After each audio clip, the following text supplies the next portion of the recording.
오늘 말씀의 제목은 하나님께 봉사하는 일꾼의 자세라는 제목을 가지고 하나님 말씀 나누겠습니다. 오늘은 여러분 잘 아시는 것처럼 공동회를 통해서 주님의 일꾼을 선출하는 날입니다. 당회에서 여러 번 심사숙고하여서 권사는 후보 15명을 추천했고, 그래서 그 중에 10명을 뽑을 거고요. 안수 집사는 후보 8명을 추천해서 5명을 선출하려고 합니다. 성경에 보면 교회의 직분은 계급이 아니라 직무라고 가르쳐 줍니다. 직무가 뭐냐면 하는 일이라는 거예요. 하는 일. 신약 성경의 직분은 두 가지밖에 없습니다. 하나는 장로고 하나는 집사입니다. 장로는 가르치는 장로와 치리하는 장로로 구분하게 되죠.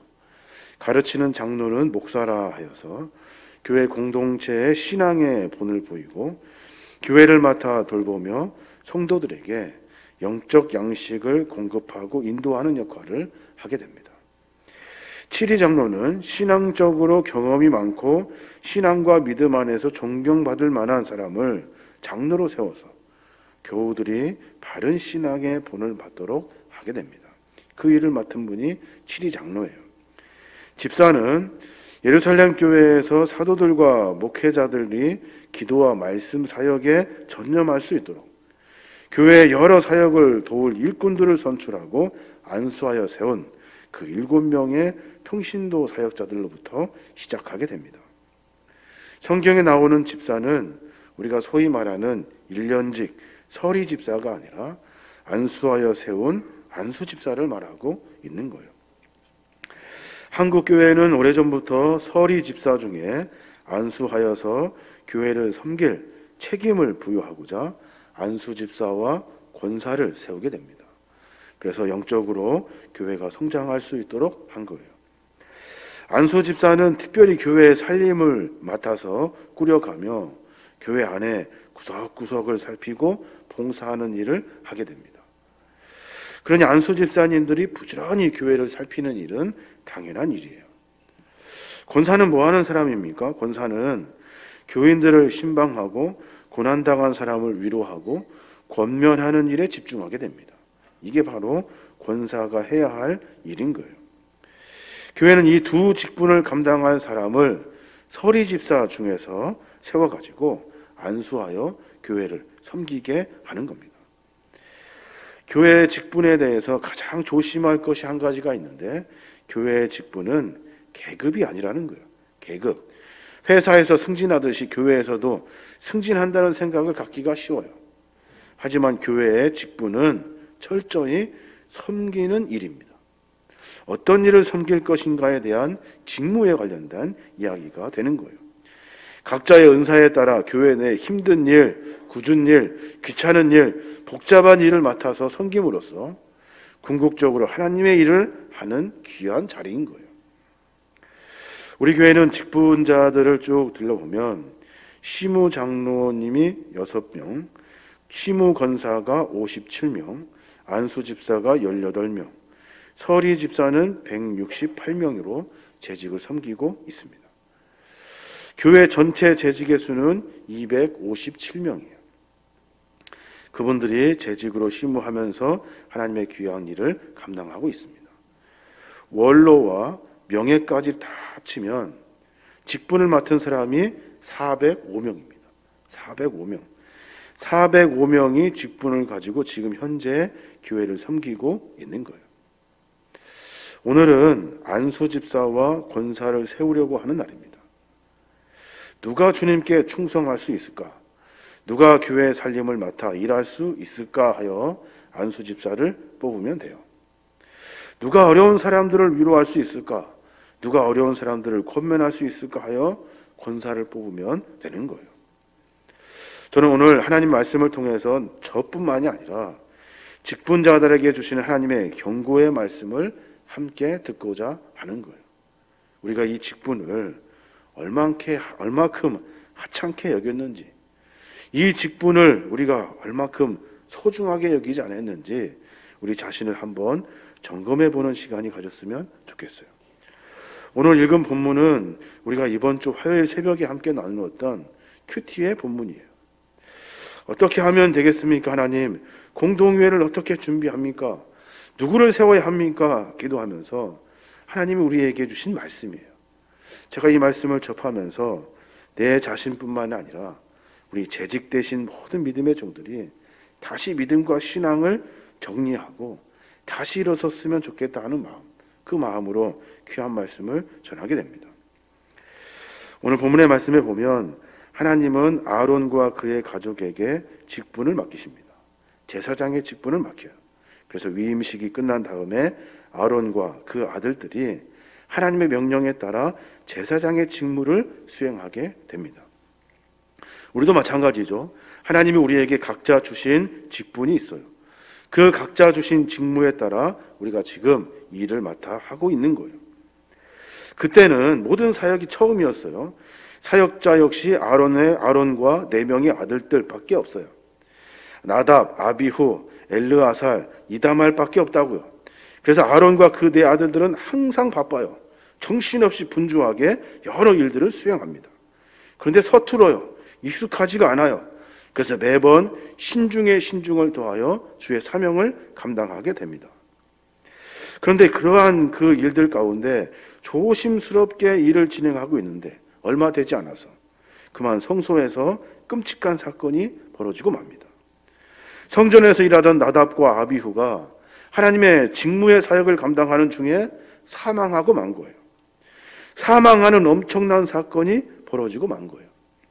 성경은 그 사망의 원인을 뭐라고 말하냐면 하나님의 명하지 않는 다른 불을 담아 여호와 앞에 분향한 것이라고 보고하고 있어요. 그러니까 하나님께서 주신 그 불, 절대로 꺼트리지 말아야 하는 그 불을 놔두고 다른 불을 갖다가 하나님 앞에 번제의 제물을 드린 거예요. 레위기서 9장 24절에 보면 그 불을 그렇게 말합니다. 불이 여호와 앞에서 나와 제단 위에 번제물과 기름을 사른지라 온 백성이 이를 보고 소리 지르며 엎드렸더라 라고 말해요. 그러니까 제단을 다 준비해 놓고 이제 하나님 앞에 제단에서 제물을 드릴 때 하나님이 직접 불을 내려주셔서 그 제단을 하나님의 거룩한 불로 살르셨다는 거예요. 그 불을 꺼트려서는 안 돼요. 그 불 가지고 계속해서 번제단의 불이 꺼지지 않도록 관리해야 하는 일이에요. 하나님의 거룩한 이 불을 나답과 아비후는 하찮게 여깁니다.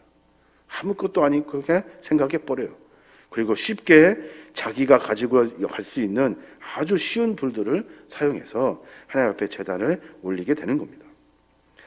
우리는 오늘 나답과 아비후의 죽음을 통해서 조금은 엄중하게 우리에게 맡기신 직분을 다시 한번 조명해 볼 필요가 있어요. 특별히 오늘 선출되게 될 믿음의 종들뿐만이 아니라 직분을 가진 모든 사람들이 이 일을 교훈을 삼아가지고 나에게 맡겨주신 주님의 직분을 잘 감당하면서 하나님의 일을 만들어 가야 하는 겁니다. 그럼 왜 나단과 아비후가 하나님의 죽음을 만나게 되었냐는 거예요. 왜 어려움을 당하게 되었냐는 거예요. 그 첫 번째는 오직 하나님의 방법으로 섬겨야 하는데 다른 인간적인 방법을 갖다가 하나님을 섬긴 거예요. 레위기 10장 1절에 보면 아론의 아들 나답과 아비후가 각기 향로를 가져다가 여호와께서 명령하시지 아니하신 다른 분을 담아 여호와 앞에 분향하였더니 라고 말해요. 나답과 아비후가 죽을 수밖에 없었던 가장 큰 이유는 하나님의 법을 따르지 않고 자기 생각으로 하나님을 섬기려 했다는 거예요. 참으로 중요한 일입니다. 하나님의 일은 하나님의 방법으로 해야 할 일이에요. 성소의 향은 오직 번제단의 불로만 태워졌어야 하는데 나답과 아비후는 경거망동하게 하나님의 명령에 귀 기울이지 않아요. 자기 멋대로 생각해버리고 말아요. 마치 자기가 성전의 주인인 양 자기 뜻대로 다른 불을 가져다가 거룩한 향의 불을 지폈다는 거예요. 하나님께서 원하시는 것은 분향하는 것이 중요한 것이 아니에요. 하나님이 원하시는 것은 예배 시간에 예배하는 것이 중요한 것이 아니에요. 하나님이 원하시는 것은 당신의 뜻을 쫓아 경건하고 온전하게 하나님만 바라보며 삶을 살아낼 수 있도록 하는 일을 중요하게 여기시는 거예요. 그래서 사무엘은 이스라엘 백성들에게 그렇게 선포해요. 사무엘상 15장 22절에 보면 순종이 제사보다 낫고 듣는 것이 순양의 기름보다 낫대요. 순종이 제사하는 것보다 낫대요. 예배 드리는 것보다 하나님의 말씀에 순복하며 그 뜻에 따라 삶을 살아내는 것이 중요하다는 거예요. 주 앞에 순종할 수 있는 것이 제사를 드리는 것보다 낫다는 거예요. 아무리 세상 방법이 좋아도, 아무리 그것이 성과가 좋다 하여도 교회는 하나님의 방법으로 일해야 하는 거예요. 자신의 방법 앞세워서는 안 돼요. 묵묵히 주님 앞에 순종할 수 있는 사람들을 뽑아야 하는 거예요. 교회는 세상과 다르기 때문에 그래요. 두 번째는 거룩함에 몸부림칠 수 있는 사람을 뽑아야 돼요. 우리도 마찬가지. 거룩하려고 몸부림쳐야 돼요. 모세가 아론에게 이르되 이는 여호와의 말씀이라 이르시기를 나는 나를 가까이 하는 자 중에서 내 거룩함을 나타내겠고 라고 말씀하셔요. 나를 가까이 하는 자 중에서 내 거룩함을 나타내신대요. 하나님을 늘 가까이 하려고 몸부림치는 사람을 통해서 하나님은 그를 구별하신대요. 세상과 분리해 주시고 어둠과 악에서 분리시켜 주시고 거룩하게 구별시켜 주신다는 거예요. 하나님은 어떤 분이십니까? 레위기서 11장 44절에 보면 나는 너희의 하나님이 되려고 너희를 애굽 땅에서 인도하여 낸 여호와라. 내가 거룩하니 너희도 거룩할지어다 라고 말씀하셔요. 하나님이 거룩하신 분이셔요. 그러니 하나님을 섬기는 사람도 마찬가지로 거룩해져야 하는 거예요. 거룩이라는 것은 악에서 떠나는 일이고 세상과 분리되는 일이고 분명히 무언가 다른 하나님의 백성의 구별된 삶을 이야기하고 있는 거예요. 하나님을 섬기는 자는 항상 그래서 자기 자신을 돌봐야 돼요. 새 속에 물들지 않도록 유의해야 돼요. 자신을 구별하 하나님께 드리기를 매번 힘써야 하는 거예요. 내가 어떤 놈인지를 늘 반성하고 돌이켜서 하나님의 거룩한 그 거룩의 대열에 서야 하는 거예요. 그 삶이 바로 영광을 받으실 하나님의 삶이 되는 거예요.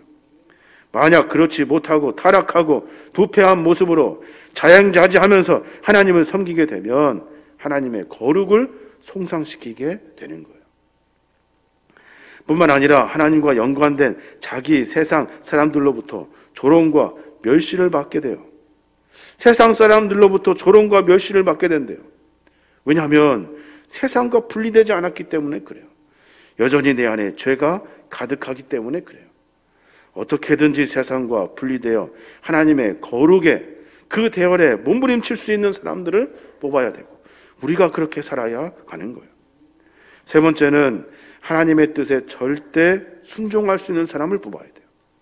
6절에 보니까 그런 일들이 있어요. 그때 모세는 아론과 그의 아들 엘르아살과 이다발에게 말하였다. 너희는 죽은 자를 애도하는 뜻으로 머리를 풀거나 옷을 찢지 말아라 라고 말해요. 이 말이 무슨 말이냐면 갑작스럽게 아론의 두 아들이 죽었단 말이에요. 아론의 그 신중하고 겸허한 자세를 우리가 엿봐야 돼요. 죽었으면 얼마나 슬프겠습니까? 눈물이 얼마나 나겠어요. 장례를 치러야 하잖아요. 그런데 하나님 말씀하셔요. 절대로 애도하지 마라. 그 뜻으로 머리를 풀거나 옷을 찢지 말아라. 장례 치르지 말아라. 슬퍼하지 말아라. 꼼짝 말아라. 아무것도 하지 말아라. 하나님이 명령하신 거예요. 자식이 죽었단 말이에요. 같이 있었던 친척이 죽었어요. 같이 있는 친구가 죽었다고요. 안 울 수 있습니까? 슬퍼하지 않을 수 있어요? 슬퍼할 수 있는데 아론은 하나님의 말씀에 순종해요. 장례 치르지 않습니다. 슬퍼하지 않아요. 애통하지 않아요. 아론의 이 침묵은 공의와 진리로 세상을 주관하시는 하나님의 거룩한 통치에 내가 절대적으로 순종하겠다는 자기 신앙의 고백이에요. 인간적으로 눈물이 나고 슬픈데 그 감정을 억누러요. 연약하고 나약하지만 매 순간마다 내 이익을 쫓아 사는 것이 세상 사람들은 너무나 쉬운데 우리는 하나님의 명령에 그 뜻에 순복하며 그 일 하지 않아요. 하나님의 일꾼은 사사로운 감정, 자기 이익, 자기 가족에 대한 이기적인 생각을 그 범주를 다 벗어나야 돼요. 그리고 하나님이 뭐라 말씀하시는지 귀를 기울이고 내 삶의 여정 가운데 하나님의 뜻에 절대적으로 순종할 수 있는 각오와 결단이 우리 안에 있어야 하는 거예요. 그 사람들이 바로 하나님의 직무를 맡을 수 있는 직분자가 되는 거예요. 또 한 가지는 육체의 소욕을 따라 행하지 말아야 돼요. 육체의 소욕. 10절에 보니까 그렇게 말해요. 너와 내 자손들이 회막에 들어갈 때에는 포도주나 독주를 마시지 말라. 그리하여 너희 죽음을 면하라. 이는 너희 대대로 지킬 영원한 규례니라 라고 말씀하셔요. 나답과 아비후가 끔찍한 사건이 발생한 직후에 여호와 하나님께서 그들에게 내리신 가장 엄중한 명령, 그 명령이 뭐냐면 포도주와 독주를 마시지 말라는 거예요. 우리가 이 사건을 통해서, 이 일을 통해서 엿볼 수가 있어요. 나답과 아비후가 범죄한 이면에는 술이 직접적으로 영향을 미친다는 것을 깨달을 수가 있어요. 술은 인간에게 약간의 활력소가 되기도 합니다. 그런데 이 술은 인간의 이성과 판단을 흐리게 하고 육체가 부패하게 만들고 타락한 본성을 그대로 노출시켜 버립니다. 결국에는 악한 성질을 가지게 되는 거예요. 하나님의 사람은 맑고 경건한 정신과 성결하고 거룩한 몸가짐으로 거룩한 하나님께 나아가 봉사해야 되는 사람이에요. 백성들에게 영육간의 모범을 보여야 되는 사람이고, 그래서 직분자들은 술을 가까이 하지 않는 것, 이것이 가장 중요해요. 직분자들은 자기의 육체를 쾌락으로 방임하지 않아요. 내 육체의 쾌락을 위해서 내 삶에 마음껏 행동하지 않아요. 하나님의 말씀에 가까이 하며 어떻게든지 거룩하고 성결하려고 힘쓰게 되는 거예요. 지금 나답과 아비후가 술 먹고, 상상해 보건대 술 먹고 번제단의 불을 관리해야 되는데 깜빡하고 그 불을 관리하지 않은 거예요. 그래서 꺼졌어요. 다급하게 다른 불 가져다가 할 수 있다고 생각한 거예요. 직분자들, 재직자들은 하나님의 거룩한 말씀에 순복하면서 내 삶을 정결하게 세워갈 수 있는 신앙의 삶의 자세가 되어야 하는 거예요. 마지막으로는 하나님의 말씀을 배우고 부지런히 가르쳐야 돼요. 하나님 말씀을 깊이 연구할 수 있는 신앙의 자세가 되어야 하는 거예요. 11절에 보면 또 나 여호와가 모세를 통하여 모든 규례를 이스라엘 자손에게 가르치리라 라고 명령해요. 모세에게 이제 규례를 이스라엘 백성들에게 가르쳐 주어라. 아론에게 명령한 거예요. 이 말은 어떤 의미냐면 모든 주님의 직분자들은 하나님의 율법에대로 행하는 삶의 여정 가운데 하나님이 어떤 말씀을 하셨는지 가르쳐야 되고 배워야 되고 율법의 깊이를 깨달아야 하는 거예요. 진실로 하나님께 봉사하는 사람은 하나님이 무엇을 원하시는지에 대한 귀한 말씀, 그 말씀에 대한 갈급함이 있어야 돼요. 내가 하나님의 말씀이 뭐라고 하는지를 깊이 고민하고 하나님 말씀을 깊이 묵상하여서 내 삶과 내가 가르치는 일들을 통해서 다른 많은 사람들이 주의 거룩한 규례를 배울 수 있도록 그런 삶의 신앙의 여정을 가져야 하는 거예요. 백성에게 율법을 가리킨다는 것은 자기 자신이 율법 안에 해박해야 되고 자기 자신이 율법을 지켜야 되고 율법을 깊숙이 묵상하는 일은 내 스스로 경건의 시간을 많이 보내야만 하는 일이에요. 그 일을 통해서 하나님의 나라를 세워가는 거예요. 사랑하는 여러분, 오늘 우리는 거룩한 직분자들을 세우려고 합니다. 누구를 세워야 할까요? 누구를? 오늘 본문의 말씀을 정리해 보면 오직 하나님의 방법으로 일하는 사람을 뽑아야 돼요. 그리고 우리도 하나님의 방법으로 일해야 돼요. 거룩하기를 몸부림치는 사람을 뽑아야 돼요. 우리도 마찬가지 거룩하기를 몸부림쳐야 돼요. 적당히 살아서는 안 되는 거예요. 섞여서도 안 돼요. 세상에 타협해서도 안 돼요. 하나님의 뜻에 절대로 순종할 수 있는 사람이에요. 목사의 명령에 순종하는 자가 아니라 하나님의 말씀에 순종할 수 있는 사람이에요. 하나님의 말씀에 순종하면 내 이익, 내 가족, 내가 생각하는 것들 다 뒤로 하고 아무리 어렵고 힘든 일이어도 묵묵히 그 일을 감당할 수 있는 거예요. 육체의 소욕을 따라 행하지 말아야 돼요. 육체를 따라 행하는 사람 뽑아서도 안 되고 그 일을 해서도 안 되는 거예요. 늘 자기 육체가 좋은 대로 삶을 살아내면 어떻게 직무를 감당할 수 있겠습니까? 그리고 마지막으로 부지런히 주의 말씀에 사모함이 있는 사람을 뽑아야 돼요. 어떻게든지 말씀을 들으려고 하고 말씀 안에 삶을 살아내려고 하고 그 말씀이 삶 가운데 하나님의 거룩한 본의 모습으로 세워진 사람들. 그래서 그를 보고 많은 사람들이 하나님의 말씀을 깨닫고 그리스도의 신앙의 삶의 본을 배울 수 있는 그런 믿음의 종들을 세워야 하는 거예요. 그리고 우리가 그렇게 삶을 바꾸어 살아야 하는 겁니다. 사랑하는 여러분, 오늘 있을 공동유의 일을 통해서 하나님은 우리에게 분명히 명령하십니다. 누구를 뽑기 전에 내 자신을 뒤돌아봐야 돼요. 내가 직분 맡은 자로, 내가 하나님의 성도로 내가 어떻게 살았는지를 분명히 깨달아야 돼요. 그리고 하나님이 주시는 성령의 지혜로 말미암아 귀한 믿음의 종들이 잘 세워질 수 있도록 고민하여 봐야 하는 겁니다. 저 여러분이 그 일을 통해서 하나님께 영광이 되고 우리 계림의 공동체가 하나님의 거룩한 칭찬을 받는 믿음의 종들 되시길 주님의 이름으로 축원합니다.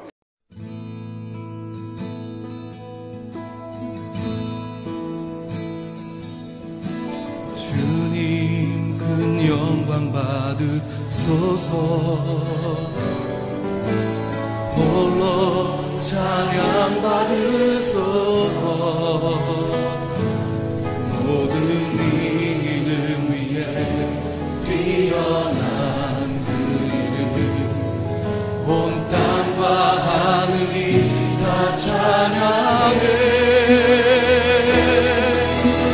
겸손하게 우리 무릎 꿇고 주 이름 앞에 영광 돌리세. 모두 절하세. 독생자 예수 주님께 찬양 드리리. 모든 영광과 존귀와 능력 받으소서. 주님 받으소서. 영광과 존귀와 능력 받으소서. 주님 받으소서. 그리스도 나게 살아계신 모든 영광과 존귀와 능력, 모든 영광과 존귀와 능력 받으소서. 주님 받으소서. 모든 영광과 존귀와 능력 받으소서. 주님 받으소서. 그리스도 살아계신 하나님. 자매인들만 고백하십시다. 주님, 주님.